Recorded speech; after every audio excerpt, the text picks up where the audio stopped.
આ પ્રેસ મારફત ગુજરાતની પોલીસને હું ચેલેન્જ કરું છું કે તમારામાં નૈતિકતા હોય, તમારામાં હિંમત હોય, તમે ડ્રગ્સ માફિયાને પકડો, અમે તમારું સન્માન કરવા આવશું. વારંવાર ગુજરાતની જનતા સમક્ષ આવતો રહ્યો છે, પણ રાજકીય નેતા મારફત પોલીસ સાથેની વાર્તાલાપમાં ગુજરાતની પોલીસે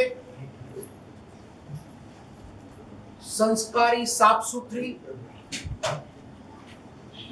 અને પોતે વિવેકી હોય એવો એક રાજનેતાને વળતો જવાબ આપવાનો પ્રયત્ન કર્યો છે અને રાજકારણ આપવાનો અને રાજકારણનો રંગ આપવાનો પ્રયત્ન કર્યો છે. ત્યારે સાસવારે આખા ગુજરાતમાં મેં 10 વર્ષ પહેલા સૂત્ર સાંભળેલું કે ઝૂમતા પંજાબ. આજે ગુજરાત એ ઝૂમતા ગુજરાતની અંદર નાનું બાળક પણ બોલી શકે. સુરતની આ પ્રેસ કોન્ફરન્સ મારફત ગુજરાતની જનતાને પણ વિનંતી કરું છું કે આ કોઈ એક રાજકીય પાર્ટીની લડત નથી. દારૂ અને ડ્રગ્સ આ લડત જન વ્યક્તિની લડત છે. હર કોઈ વ્યક્તિએ આ વાત ઉપર બોલવું પડશે. હર કોઈ વ્યક્તિ આ વાતને ઉજાગર કરવાનો પ્રયત્ન કરવો પડશે. બધી પોલીસ પણ ખરાબ હોતી નથી. જેટલી પોલીસ ખરાબ છે એને લાગુ પડતો આ નિયમ છે. પટ્ટા ઉતરી જવાની વાત ઉપરથી આ ઉપસ્થિત થયેલા મુદ્દામાં આજે આખા ગુજરાતમાં પ્રેસ કોન્ફરન્સ સાથે આવેદનો છેલ્લા 5 વર્ષમાં 93,691 કિલો ડ્રગ્સ એ ગુજરાતની દરિયાકી બોર્ડર ઉપર પકડાણો અને 2229 કિલો લીટર મટીરીયલ્સ ડ્રગ્સનું એ ગુજરાતમાં પકડાણું. હું જ્યારે ધારાસભ્ય હતો ત્યારે 23,000 કરોડ રૂપિયાનું ડ્રગ્સ એ મુદ્રા પોર્ટ પર પણ પકડાયેલું. ડ્રગ્સ આવે છે ક્યાંથી? આજે આપણે વાત કરી રહ્યા ત્યારે કયા ઘરનો વ્યક્તિ કોણ ડ્રગ્સ લે પરિવારને પણ ખબર નથી. ત્યારે પોલીસ લાજવાને જગ્યાએ ગાજવાનું કામ કરી. વિકાસ સહાય ડીજીપીએ માર્મિક એક ટકોર પણ કરી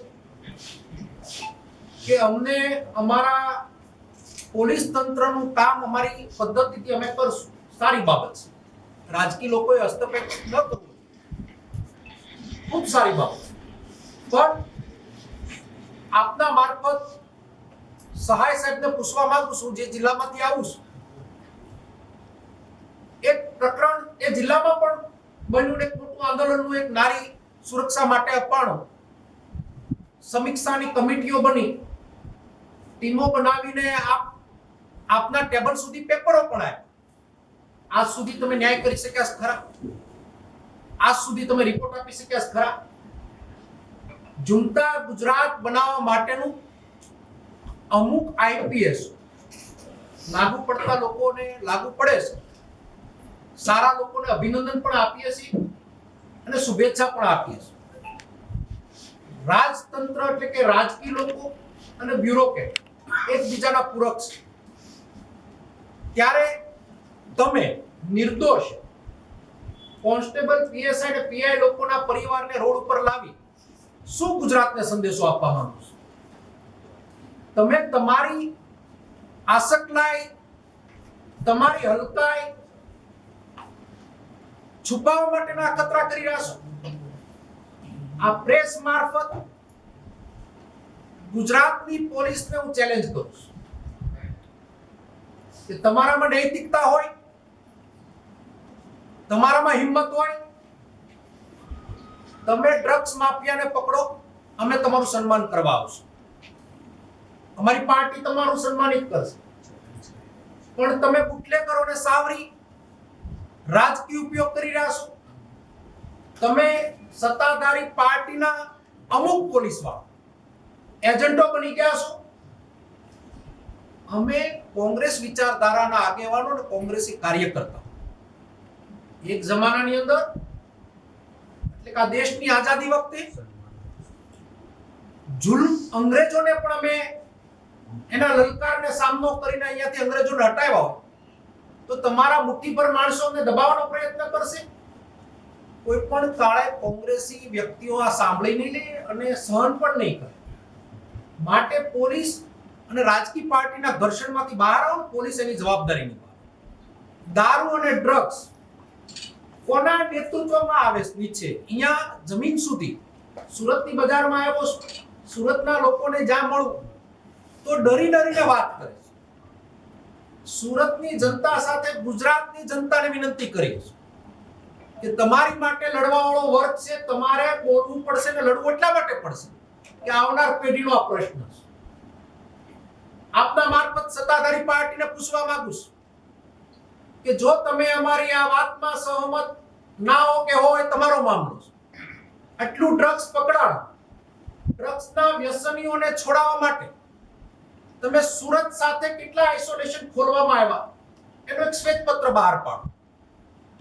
દારૂના બુટલેગરો પોલીસ ઇલેક્શનનો ટાઈમે દારૂની ગાડીઓ ભરીને જાય, આવા પણ કિસ્સાઓ મીડિયામાં આવ્યા છે. ત્યારે મીડિયામાં મિત્રોનો પણ આભાર માનું છું કે આ ઝુંબેશની અંદર ખૂબ સારો સહકાર આપ્યો છે.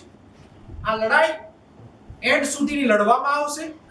ડ્રગ્સ અને ઝૂંટા ગુજરાતમાંથી બહાર લાવવા માટે કોંગ્રેસે આગેવાની લીધી ત્યારે જન જન સુધી આ વાત પહોંચે અને આની જાગૃતિ સાથે વ્યસની લોકોને એને એની હેલ્પફુલ બનવા માટેના પણ કંટ્રોલ રૂમ ખુલે, એના માટેનો પણ અમારી સાઈડથી પ્રયત્ન કરવામાં આવશે.